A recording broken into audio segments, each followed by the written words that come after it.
Alex Curry filling in for Jenny Taft. Good morning, Alex. What are you guys talking about today?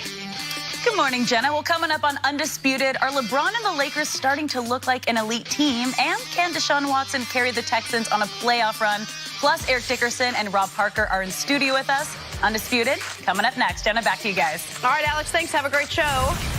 We are going viral. Last night, Nuggets center Nikola Jokic dropped 24 points in his team's first loss of the season. However, it was the interview before the game that had everyone laughing. Take a listen. We've talked a lot about Charles, but Shaq is his cohort on our program. Yep. How would he have done guarding you and vice versa? You can't guard me. Wait, joking?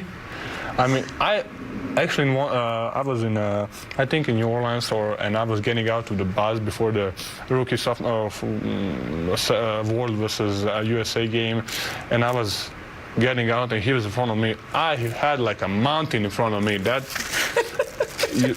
oh, that man is so big. And then I watched, actually, when I saw him in person and I watched his clips, he was so dominant. I think the most dominant guy who ever played the game.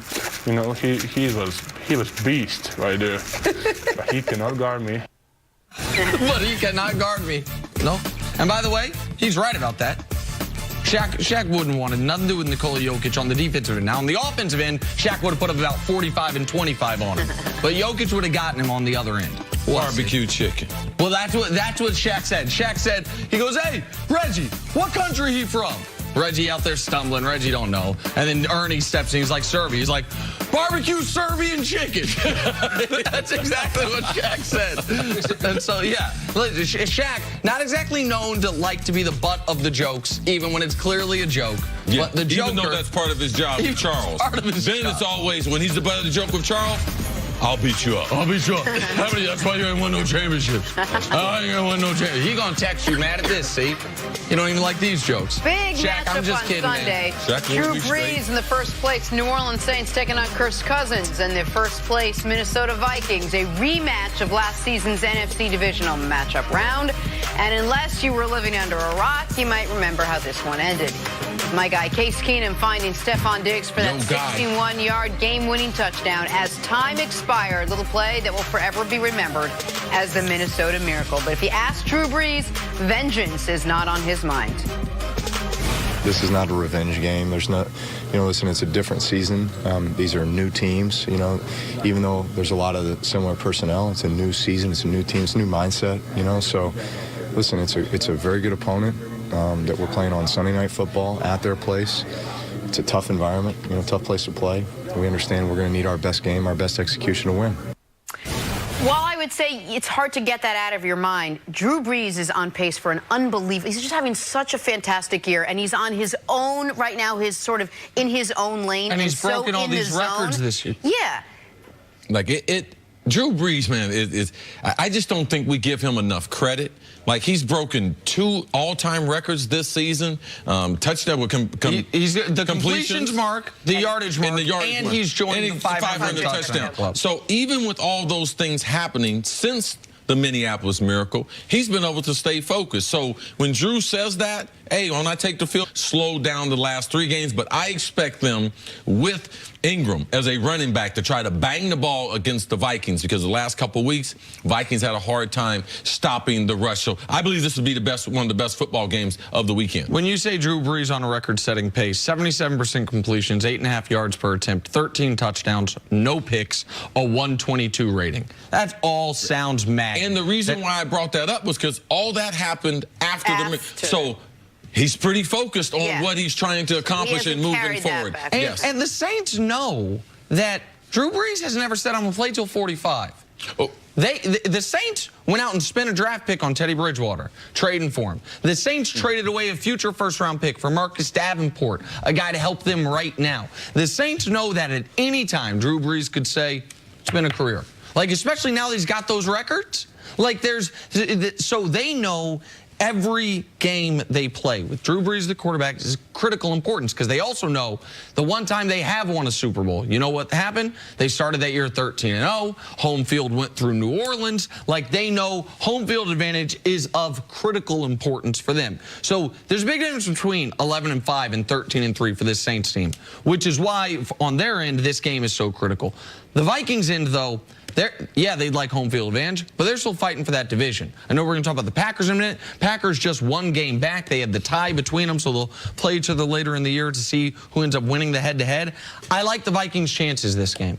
It's not only that they're home. It's not only that they got the emotional lift of Everson Griffin coming back to the team this week. It's that the Vikings are now a pass-first team. They throw the ball as a higher percentage of plays than any team in the league, and I think the Saints secondary can get got. I think this is a game that Adam Thielen can continue that 100-yard-a-game streak. I think this is a game that Kirk Cousins goes out and shows you why you spent that type of money on him. And I think this is a game where your lack of a running game doesn't necessarily hurt you. I like the Vikings' chances this weekend. All right, let's move on and end with America's game of the week. Packers and Rams. Aaron Rodgers finds himself as the biggest underdog in his career. Rams favored by 9.5.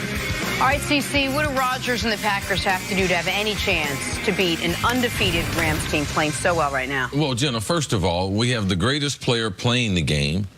Would you say he was the underdog by, Jenna? 9.5. Let's put some respect on that. 9.5 points an NFL game, Nick. It's unbelievable. After a bye week. It's to me, it's mind-boggling. It's what the Chiefs are favored against Case Keenum this week. Oh Think my about God. that. Like, we don't, even the rookie quarterbacks, we've been going through the lines. Nick's kind of taught me, Vegas, what they think about rookie quarterback. Rookie quarterbacks this year haven't faced, Except for Josh Allen. Exactly right. The double-digit deficits, and they're double-digit point spreads, and there's essentially double-digit point spread. I think Rosen faced one and more about kind of the totality of that team. But this is Aaron Rodgers. Which is why it's so frustrating for me. Yes. I know I sound like a broken record on this, but there is no situation barring, you're right, there's no situation barring catastrophic injury across the team that a game where Aaron Rodgers is the starting quarterback, where he should be greater than a touchdown dog. Listen, the Rams are a really good team. The 07 Pats, they are not. They're not a team that has just covered each and every week, so you have to keep setting the line higher and higher. They didn't cover against the Seahawks. They didn't cover against the Broncos. Like, this is a team that has been very good. I think most people believe the best team in football. But what Vegas is saying is that the Packers winning would be the biggest upset of the weekend. Think about that. Yeah. You got the best player in the league. It'd be the biggest upset of the weekend. That is such an indictment. And I'm glad you brought up coming off a bye, see? Because what does that say to you about the head coach? They don't have a lot of confidence in him. Like, regardless of what we have as people who have an opinion, obviously Vegas and the football real experts, they don't have a lot of confidence in their ability to come out of the bye with a game plan that's sophisticated that the other elite coaches do. If you look at those coaches, Belichick, Reed, all these coaches coming off of byes, going into byes, their record is an indicator that they had more time to prepare. And this line right here says they don't care anything about the time off. The Packers go into every game feeling we're going to have the best player on the field. The Rams might have a similar edge on both sides of the ball, where they go into every game saying, okay, it might not be our quarterback, but we got Todd Gurley. He might be the most talented offensive player in the league. We got Aaron Donald. He might be the most talented defensive player in the league. Donald could wreck the game. I say that almost every week with him, and the last few weeks it's been true. 8 sacks in his last 4 games. 4 sacks and 6 TFLs last week, and you know they're going to feed Gurley repeatedly. Are they the most talented two tandem that we have in the NFL? Like offense, defense. Offense, defense, our quarterback, another player. You can go across the board. So I'm trying to think about who else is on that list. Well, we always had Brady and Gronk in it. Brady and Gronk would be on that list. I feel like, you say I get ahead of myself, Patrick Mahomes, Tyreek Hill are putting themselves on that list. But absolutely, and then when you add to it, oh yeah, and they have Brandon Cooks, and they have a mad scientist in Sean McVay. That's why the team's 7-0. But the Packers, if they can't be competitive this week, how are they going to be competitive next week in New England? How are they going to, if they can't even, forget win, if they can't cover the 9.5, then who are they? Eli and Odell. Talk about it later. Have a great weekend. Odell and Saquon. You almost had it. Have a great weekend. We got to go. Undisputed starts right now. Case and Emmanuel Sanders.